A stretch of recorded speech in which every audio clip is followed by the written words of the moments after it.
Hello दोस्तों, banking bro channel में आपका स्वागत है। मैं आज परसेंटेज का टॉपिक लेके आया हूँ और पार्ट वन में इसका पहले ही करा चुका हूँ। बेसिक लेवल का मैं पूरा बता चुका हूँ उसमें कैसे बनाना है करके। यहाँ पे मैं थोड़ा उससे अप लेवल का क्वेश्चन कराऊंगा और ये पार्ट टू है। तो इससे पहले अगर कोई नया स्टूडेंट है तो पहले वो पार्ट वन को देखिएगा, ठीक है। पार्ट वन के बाद पार्ट टू को देखना, ठीक है। तब जाकर आपको अच्छे से डिटेल से समझ में आएगा। और जिनका बेसिक थोड़ा स्ट्रांग है वो देख सकते हैं पार्ट टू, ठीक है। और जिनका बेसिक थोड़ा वीक है वो पार्ट वन देखिए। तो चलो पहले क्वेश्चन पे आते हैं, टाइम वेस्ट ना करते हुए। पहला क्वेश्चन क्या है, एक आदमी अपने वेतन का 10%, 18%, 22% अपने 3 बच्चों में वितरित करता है, जो क्रमशः 40%, 60% और 25% राशि खर्च करते हैं। बच्चों और आदमी के पास बची कुल राशि का अंतर 1015 रुपये है। आदमी का वेतन क्या है? ठीक है। यहाँ पे क्या पूछा है, आदमी का वेतन मतलब इनकम क्या है वो पूछे, ठीक है। यहाँ पे क्या है, जो एक मैन है, ठीक है, मैन है, उसको हम लोग क्या करते हैं, उसके पास इनकम 100% है। क्योंकि कोई भी किसी का भी जो परसेंट रहता है वो अपने आप में 100% रहता है। किसी भी चीज़ का अपने आप में 100% रहता है। तो जो मैन को जो इनकम प्राप्त होगा वो 100% रहेगा, कुछ भी रहे, जितना भी रहे उसको। तो अब यहाँ पे क्या है, मैन का इनकम भी तो निकालना है, ठीक है। तो हम लोग मान लेते हैं कि मैन का इनकम 100% है। इसको क्या बोलते हैं, 100 रुपये मान लेते हैं, ठीक है।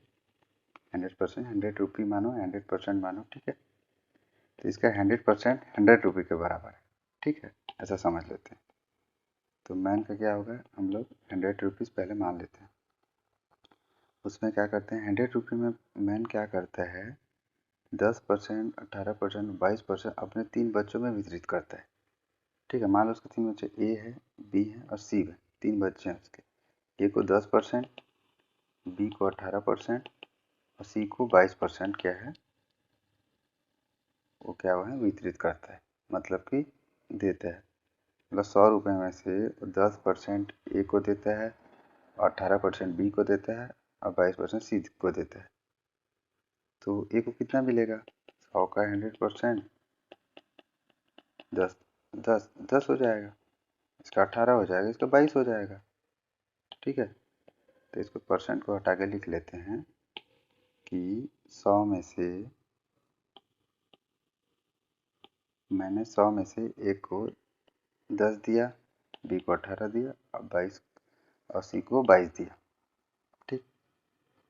इतना देने के बाद क्या किया कि ये तो इतना दे दिया। अब ये लोग ये तीनों बच्चे क्या किए, 40%, 60%, 25% राशि खर्च करते हैं। मतलब ए क्या करता है, 40% खर्चा करता है और बी 60% खर्चा करता है और जो सी है 25% खर्च करता है, ठीक है। इतना खर्चा ये लोग करते हैं।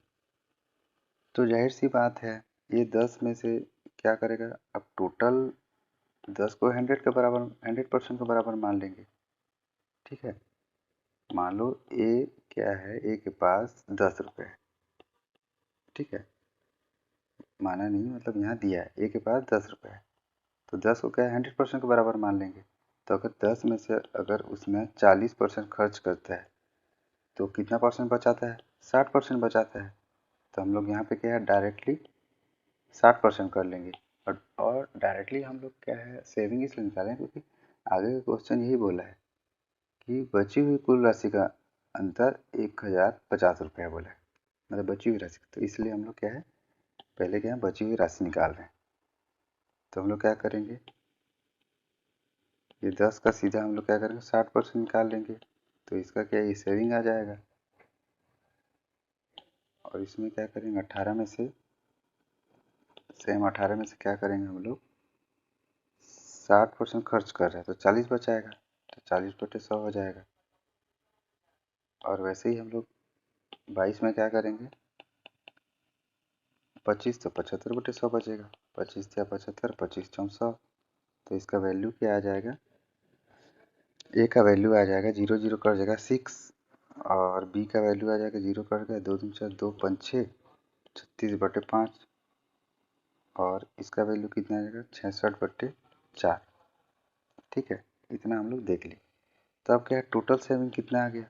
अब तीनों का सेविंग सीधा पूछा कि बच्चों और आदमी के पास बची कुल राशि का अंतर बोला है। तो बच्चों बोला है, बच्चों मतलब ए बी सी का टोटल सेविंग। टोटल सेविंग कितने का 6। इसको करेंगे 5 7 35, 5 दूनी 10, 7.2 प्लस 4 एकम 4, 4 छक्के 24, 4 पंचे 20, 16.5। इसको प्लस करेंगे तो कितना आएगा 7, 6 6 दूनी 12, 12 7 19 9, 9 पे एक क्या है ये, तो इसका वैल्यू कितना आ गया 29.7। ये क्या है, टोटल सेविंग है। ठीक है, टोटल क्या है, सेविंग। अब क्या है, इतना रुपये बचाते हैं। ठीक है, अब क्या है, 100 को हम लोग मान के चल रहे हैं। ठीक है, अब इसको यहाँ एक्स एक्स भी मान सकते हैं। यहाँ क्या है, एक्स एक्स भी मानेंगे तो इसका वैल्यू क्या है, एक्स हो जाएगा। ठीक है, एक्स एक्स भी मान सकते हैं। तो फिर क्या, मैन का सेविंग कितना है, 100 एक्स में से उसने क्या किया, 22 प्लस 18 कितना हो गया 40, 40 10 कितना हो गया 50। तो 100 एक्स में से उसने 50 एक्स किया है, इन लोग को दे दिया तो कितना बचा, 50 एक्स बचा। और वही तो क्वेश्चन में पूछा है, बच्चों और आदमी के पास बची कुल राशि का अंतर बोला है। तो मैथ्स का 50 एक्स हो जाएगा। टोटल सेविंग कितना हो जाएगा बच्चों का, बच्चों का टोटल सेविंग हो जाएगा 29.7 एक्स। तो हम लोग क्या करेंगे, इसका डिफरेंस निकाल लेंगे। तो 50 एक्स माइनस 29.7 एक्स कितना हो जाएगा, 4 3 गया 0, 20.3 एक्स हो जाएगा। ठीक है, अब ये जो 20.3 एक्स है ये किसके बराबर है, 1015 के बराबर है, 1015 के बराबर। तो एक्स का वैल्यू कितना है, 1015 डिवाइड बाई 203, 10 ऊपर चला जाएगा। फिर इसको 5 से मल्टीप्लाई करेंगे तो इतना वैल्यू आएगा। ठीक है, तो ये कितना वैल्यू आ जाएगा 25। तो एक्स का वैल्यू कितना आ जाएगा 50। ठीक है, समझ में आया? जब एक्स का वैल्यू 50 है तो मैन का इनकम क्या हो जाएगा, 100 माने थे और एक्स की जगह 50 पुट कर देंगे तो इसका क्या आ जाएगा 5000। ठीक है, तो आदमी का वेतन कितना था 5000। तो आंसर डी इसका करेक्ट होगा। ठीक है, ऐसे फास्ट बने, आप प्रैक्टिस करते रहोगे तो फास्ट बनेगा। अब सेकंड क्वेश्चन पे आते हैं। ठीक है, सेकंड क्वेश्चन में क्या है कि ए का वेतन ए और बी के कुल वेतन का 37.5% है और ठीक है, बी अपने वेतन का 60% बचाता है और ए और बी के कुल बचत उसकी आय का 50% है। उनका औसत खर्च कितना है, 16,000 रुपये। ए और बी का कुल वेतन कितना है, मतलब कि ए और बी का कुल सैलरी पूछा है। ठीक है, सैलरी इनकम वही सैलरी पूछा है, ए प्लस बी का ओवरऑल सैलरी पूछा गया है यहाँ पे। ठीक है, अब चलो क्वेश्चन पे आते हैं। ए का जो वेतन है, ए प्लस बी के कुल वेतन का 37.5% है। अब 37.5% का आपको क्या है, फ्रैक्शन याद 3/8 होता है। तो ये फ्रैक्शन वैल्यू मैं पहले ही पार्ट 1 में, क्लास के पार्ट 1 में मैं बता चुका हूँ कि फ्रैक्शन वैल्यू आपको याद होना चाहिए। तो ये जैसे डायरेक्टली याद रहेगा तो जल्दी क्वेश्चन बनेगी। ठीक है, अगर नहीं भी याद रहेगा तो इसको निकाल सकते हैं। 10 करेंगे, इसको 100 करेंगे, 25 चौं 100 हो जाएगा। 25 में 25 25 125, 5 दिन 10, 5 या 15, 3/8 निकाल भी सकते हैं, लेकिन निकालने में क्या है, थोड़ा टाइम लगता है, इसलिए आपको याद होना चाहिए जल्दी क्वेश्चन बनाने के लिए। तो ए अनुपात ए प्लस बी ये आ जाएगा, ये इसका कितना हो जाएगा, इक्वल है। ठीक है, 3/8 हो जाएगा। 8 इधर आ जाएगा, 8 हो जाएगा इधर, ए प्लस बी 3 हो जाएगा। तो इसको हम क्या लिख सकते हैं, ए अनुपात ए प्लस बी इक्वल टू 3:8 लिखेंगे, ये इधर चले जाएगा। ठीक है, इसको 3:8 लिख सकते हैं। तो हम लोग एक चीज़, एक काम करते हैं, ए अनुपात ए प्लस बी, ये इनकम का है, सैलरी का है, इसको क्या है 3:8 मानते, ये टोटल का है। तो ए अनुपात बी कितना हो जाएगा, जब ये 3 है टोटल 8 है तो 8 में 3 को माइनस कर देंगे तो बी का वैल्यू आ जाएगा। ठीक है, तो इसको बी का वैल्यू को लिख लेंगे। अब हम लोग एक काम करते हैं, ए अनुपात जो बी है इसको हम लोग क्या करेंगे 300, इसको 500 मान लेते हैं, ताकि क्या है हमको सॉल्व करने में आसानी पड़े। तो इसको 300 मान लेंगे, इसको 500 मान लेंगे। अब बी अपने वेतन का 60% बचाता है। बी का वेतन कितना है, 500 है, वो 60% बचाता है। ठीक है, कितना बचाएगा वो, मतलब बी का जो सेविंग है कितना हो जाएगा, 300 हो जाएगा। तो बी का एक्सपेंडिचर कितना हो जाएगा, एक्सपेंडिचर मतलब जो उसने खर्च किए। जब 500 का सैलरी है, उसका इनकम है, और उसने 300 बचाया तो 200 खर्चा किया। ठीक है, अब आगे क्या बोल रहा है, ए और बी की कुल बचत उसकी कुल आय का 50% है। ठीक है, तो ए का सेविंग प्लस बी का जो सेविंग है टोटल, वो कुल इनकम कितना है, 300 और 500 कितना है, 800 है। 800 माने ना कुल इनकम का क्या है, वो 50% है। इसका 50% कितना हो जाएगा, 400 हो जाएगा। तो यहाँ 400 कर लेंगे। ठीक है, और जब हम यहाँ पे 400 किए तो बी का सेविंग कितना दिया है, 300 दिया है। तो बी का सेविंग यहाँ पुट कर देंगे, ए का सेविंग प्लस 300 इक्वल टू 400। तो ए का सेविंग कितना आ जाएगा, 100। जब ए का सेविंग 100 है और ए का इनकम 300 है, तो हम लोग क्या करेंगे, 300 में से 100 माइनस कर देंगे तो 200 इसका क्या है, खर्च आ जाएगा। ए का एक्सपेंडिचर कितना आ जाएगा, 200 आ जाएगा। मतलब मैं मोटा मोटा एक काम कर रहा हूँ, income equal to expenditure plus saving, ये वाला फार्मूला मैं पुट कर रहा हूँ। तो इनकम जब 300 है, ठीक है, इनकम 300 है, सेविंग कितना है, 100 है, तो एक्सपेंडिचर 200 आ जाएगा। ठीक है, इतना तो ये बेसिक है, थोड़ा इतना तो पता होगा भी आपको। ठीक है, अब क्या करेंगे, आगे देखते हैं क्वेश्चन। ठीक है, क्वेश्चन क्या है, उनका औसत खर्च बोला है, मतलब एक्सपेंडिचर बोला। तो बी का एक्सपेंडिचर प्लस ए का एक्सपेंडिचर, ठीक है, कितना होगा, 400 हो जाएगा। क्यों, 200 प्लस 200 400 हो जाएगा। बी और ए का एक्सपेंडिचर है, खर्च और का औसत रुपये इतना है बोला है, मतलब इसका एवरेज इतना है बोला है। तो 16,000 इंटू 2 हो जाएगा, क्योंकि एवरेज निकालने के लिए 2 से उसको क्या मल्टीप्लाई कर देते हैं। तो हम लोग क्या करें, इसको माने थे। ठीक है, तो एक के बराबर कितना हो जाएगा, 16,000 इंटू 2/400, 0 0 कटेगा, 16। ठीक है, 2 दूनी 4, 2 8 16, तो एक का वैल्यू 80 आ जाएगा। जब एक का वैल्यू 80 आ गया, तो हम लोग क्या किए थे, ए बी का कुल वेतन बोला है, तो ए बी को हम कितना माने थे, 800, टोटल 800 ही माने थे ना हम लोग। ठीक है, तो इससे 80 का हम लोग क्या करें, मल्टीप्लाई कर देंगे। तो टोटल ए और बी का इनकम है वो कितना आ गया, 8 8 64,000 रुपये। ठीक है, ये इसका आंसर है, आंसर डी इसका करेक्ट होगा। ठीक है, थोड़ा सा वो करने के लिए घुमाया गया है, क्वेश्चन बहुत इजी है। ठीक है, हम नेक्स्ट क्वेश्चन पे आते हैं। क्वेश्चन को ध्यान से समझिएगा। ठीक है, ये थोड़ा सा कॉन्सेप्ट वाला क्वेश्चन है, तो थोड़ा ध्यान से देखना। क्या बोला है, एक कक्षा में 25% छात्र अंग्रेजी हिंदी दोनों में उत्तीर्ण हुए। ठीक है, और 37.5% छात्र दोनों विषयों में फेल हो गए, जबकि 60% छात्र हिंदी में फेल हो गए। अंग्रेजी में उत्तीर्ण होने वाले छात्रों और हिंदी में उत्तीर्ण होने वाले छात्रों के बीच का अंतर जो है 15 है। ठीक है, कक्षा में छात्रों की कुल संख्या क्या है। तो टोटल छात्रों की संख्या पूछा गया है। ठीक है, पहले क्या पूछा गया है वो देख लेते हैं।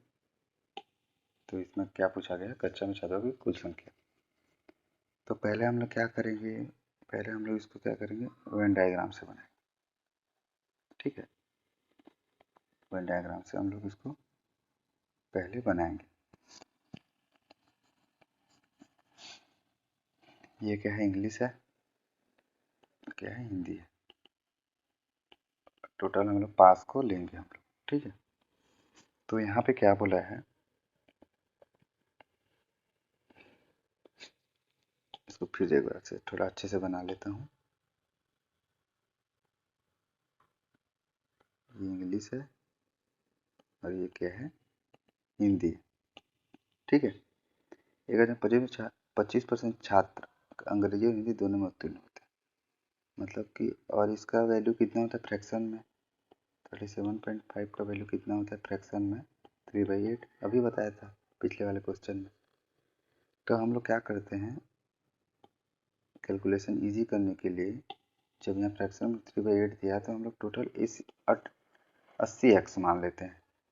ठीक है, 80x है, मतलब टोटल छात्र कितना है, 80x टोटल छात्र है।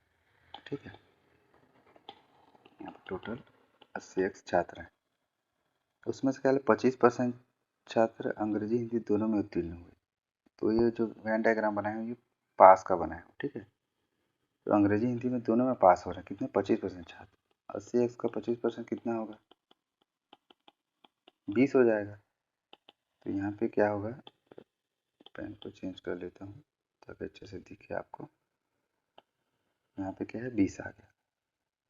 ठीक है,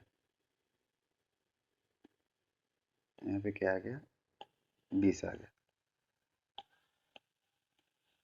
ये क्या है, दोनों हिंदी और इंग्लिश दोनों में पास हुए हैं 20 छात्र। ठीक, यहाँ x होगा ना। ठीक है,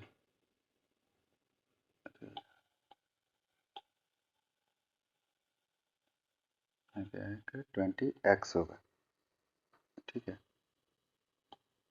थोड़ा अच्छे से बना लेता हूँ।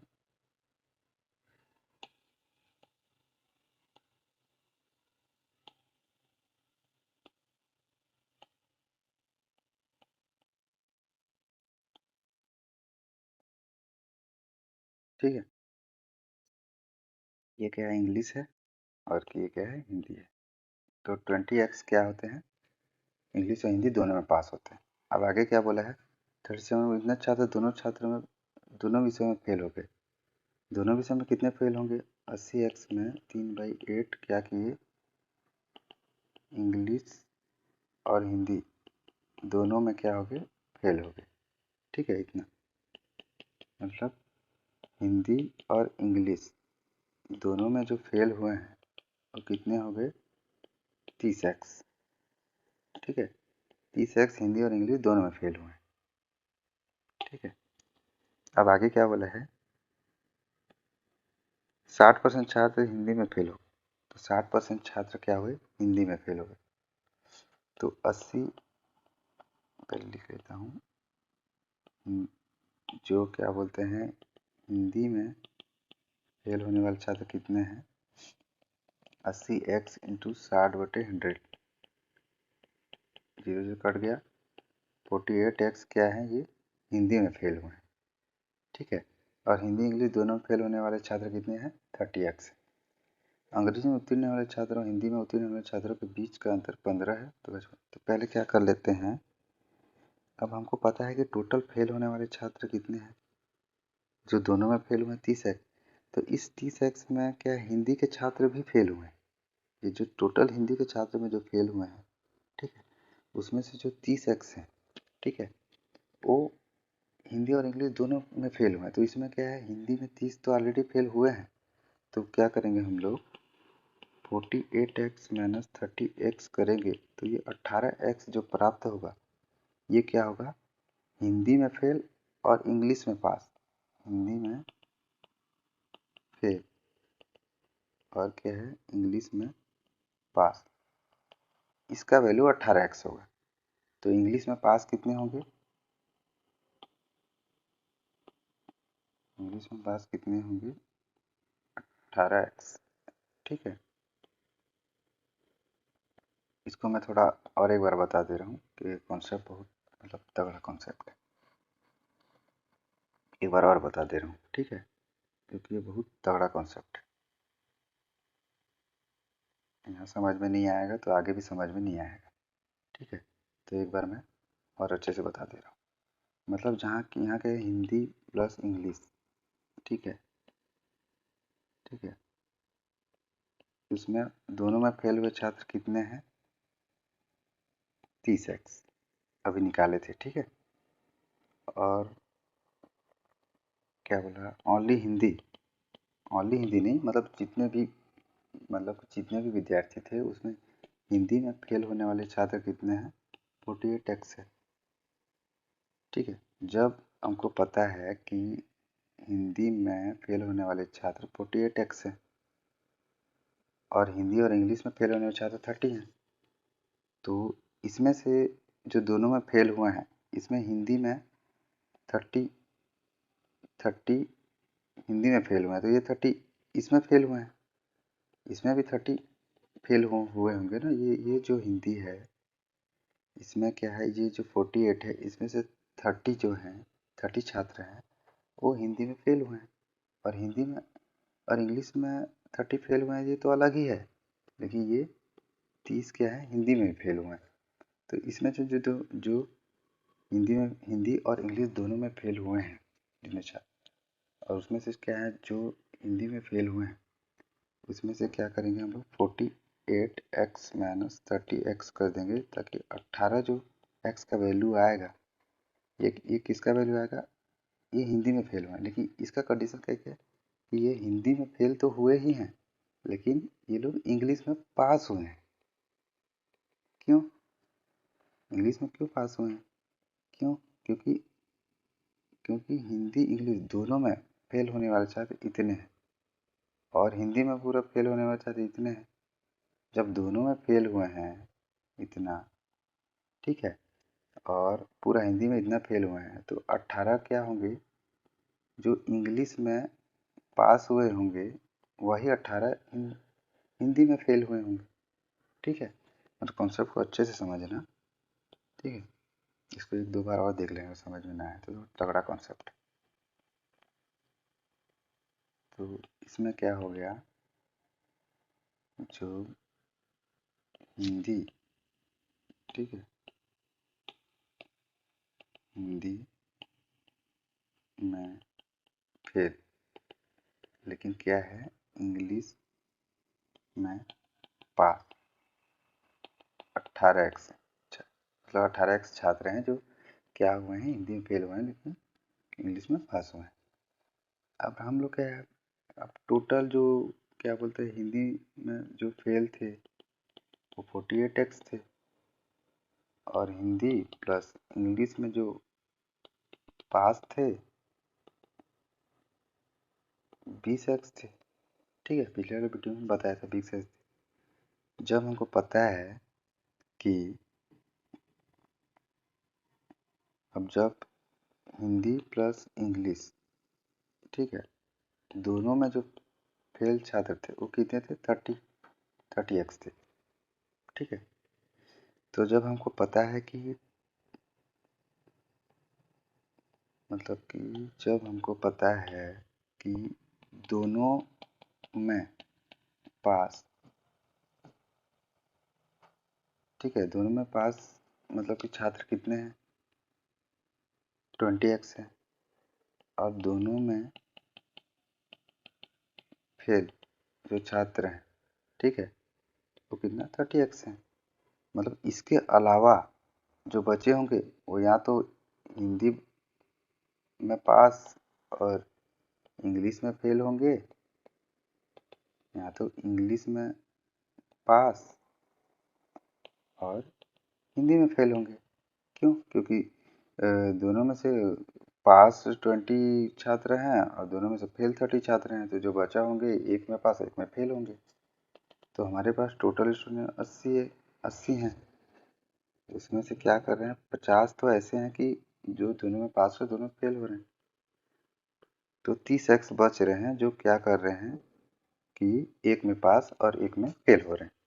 लेकिन हम लोग क्या 18x जो निकाले थे, ये क्या निकाले थे, 18x जो निकाले थे, इसमें क्या है कि इंग्लिश में 18 जने पास हो रहे हैं और हिंदी में 18 जन फेल हो रहे हैं, ठीक है। 18 जन क्या है, हिंदी में फेल हो रहे हैं, तो 30x माइनस 18x कर देंगे, तो 12x का जो वैल्यू आएगा, ये जो 12x का वैल्यू है ये हिंदी में पास होंगे और इंग्लिश में फेल होंगे, तो हम लोग क्या वेन डायग्राम में पास वाला को बस ले रहे हैं, तो ये 12 का वैल्यू हम लोग यहाँ ले लेंगे, हिंदी में ले लेंगे, तो यहाँ आ जाएगा 12x।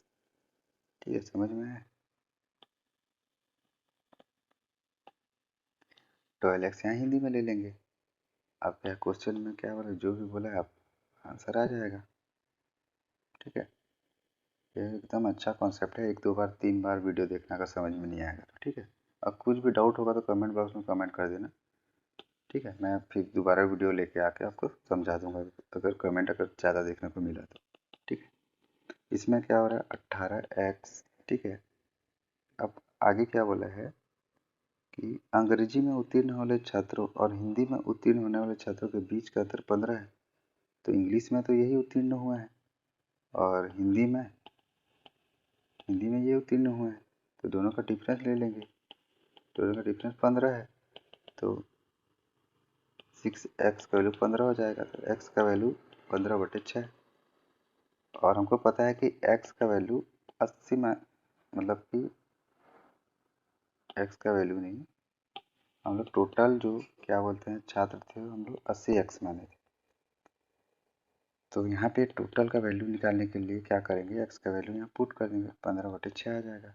3×5 = 15, 3×2 = 6, 2×4 = 8, तो टोटल कितने हैं 200 छात्र है, 200 इसका आंसर आ जाएगा। Answer D is correct. ठीक,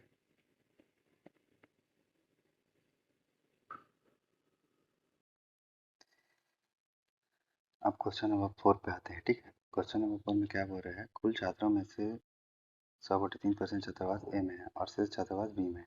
यदि छात्रावास बी से 20 छात्रों को छात्रावास ए में स्थानांतरित कर दिया जाता है तो छात्रावास ए में कुल छात्रों का 50% हो जाता है। यदि छात्रावास ए से 20 छात्रों को छात्रावास बी में स्थानांतरित कर दिया जाता है तो छात्रावास ए में कुल छात्रों का कितना प्रतिशत होगा। ठीक है, तो ठीक है, ये तो क्वेश्चन हो गया। अब क्वेश्चन को हम लोग क्या है थोड़ा ब्रेक करके पढ़ के हम लोग सॉल्व करेंगे। ठीक है, कुल छात्रों में से 100/3% छात्रावास ए में है। 100/3% इसको क्या बोलेंगे 1/3 होता है, तो हम लोग क्या टोटल 300x मान लेते हैं। ठीक है, टोटल छात्र कितने हैं 300x है। ठीक है, टोटल 300x है, उसमें से ए में कितना होगा 1/3 में 100x हो जाएगा और बी में बचा हुआ कितना होगा 200x हो जाएगा। ठीक है, क्योंकि 100/3% का फ्रैक्शन वैल्यू 1/3 होता है। ठीक है, अब क्या करेंगे, यदि 20 से 20 छात्रों को छात्रावास ए में स्थानांतरित कर दिया जाता है तो इससे माइनस बी करेंगे। ठीक है, इससे माइनस बी करेंगे तो 100x में +20 जुड़ जाएगा, क्योंकि बी से ए में ट्रांसफर कर रहे हैं। तो जो ए का वैल्यू है, इसका जो वैल्यू है वो क्या होता है, ए के कुल छात्रों का 50% हो जाता है। मतलब ए में टोटल कितने हैं 100x हैं, इसका 50% हो जाएगा। ठीक है, कुल छात्रों का 50% हो जाता है। ठीक है, मतलब कुल का बोला है, मतलब यहाँ पे ए का नहीं लेंगे, यहाँ पे क्या करेंगे टोटल का लेंगे। तो टोटल कितना है 300x है, यहाँ 300x ले लेंगे, तो 150x इसको सॉल्व कर देंगे, 150x आ जाएगा माइनस 100x = 20, तो 50x = 20, तो x का वैल्यू 2/5 आ जाएगा।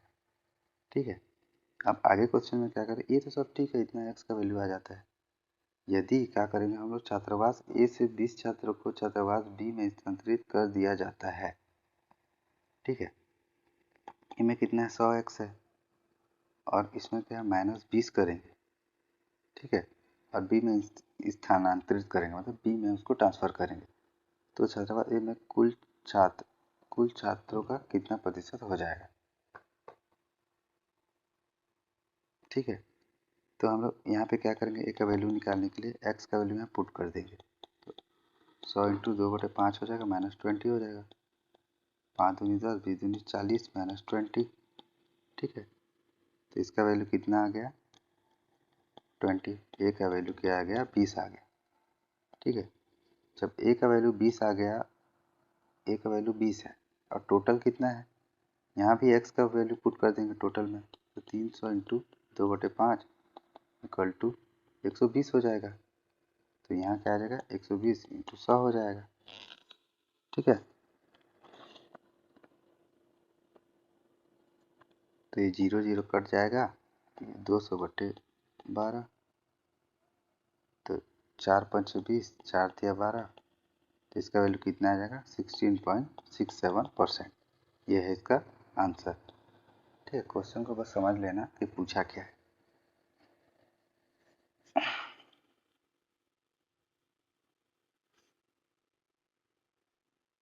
ओके, नेक्स्ट क्वेश्चन पे आते हैं। ठीक है, एबी डिविलियर्स ने ऑस्ट्रेलिया के खिलाफ 16 गेंदों में 86 रन बनाए। यदि उसने केवल सीमाओं, चौके और छक्कों से रन बनाए हैं तो चौके से बनाए गए रनों का अधिकतम प्रतिशत ज्ञात कीजिए। ठीक है, ये क्वेश्चन में पूछा है। पहले देख लेते हैं, एबी डिविलियर्स ने ऑस्ट्रेलिया के खिलाफ 16 गेंदों में 86 रन बनाए। तो मान लेते हैं जो नंबर ऑफ 4 एंड जो 6 का है वो एक्स एंड वाई है, नंबर ऑफ है ना, तो x प्लस वाई कितना हो जाएगा, 16 हो जाएगा। 16 गेंद में ही उतना नंबर में चौका या छक्का लगेगा। ठीक है, और आगे क्या बोला है कि वो 86 रन बनाते हैं। तो ये तो नंबर है, कितने चौका का नंबर है, ये कितने छक्का का नंबर है, तो 4 इंटू एक्स हो जाएगा और 6y इक्वल टू 86 हो जाएगा। ठीक है, तो ये क्या इक्वेशन 1 हो गया, इक्वेशन 2 हो गया। ठीक है, पहले तो सॉल्व कर लेंगे।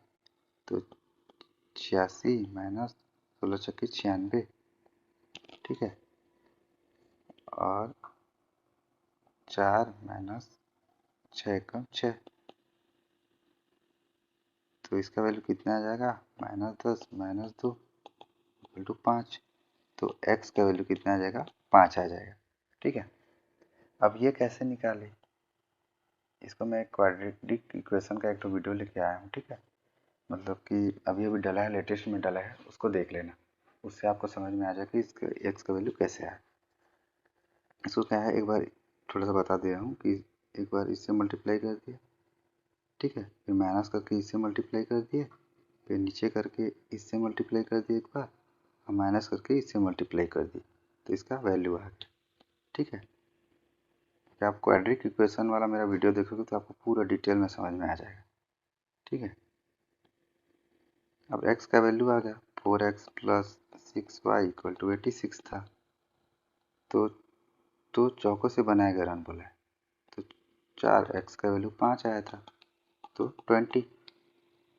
ठीक है, 20 आ गया। अधिकतम प्रतिशत पूछा है। ठीक है, तो 20 किसका है, 86 का है, क्योंकि टोटल रन 86 है और चौके में कितना बनाया है, 20 रन बनाए हैं, 200। इसको जब सॉल्व करेंगे तो कैसे सॉल्व करेंगे देख लेते। ठीक है, 2.2 2 तिया 6, 1000/43, 2 बार चले जाएगा, 43, 3 दूनी 6, 4 दूनी 8, 86 हो गया। यहाँ पे कितना बता, 140 बच गया, 4 थिया, तो 23.25% इसका आंसर आ गया। ये इसका करेक्ट आंसर है। ठीक है,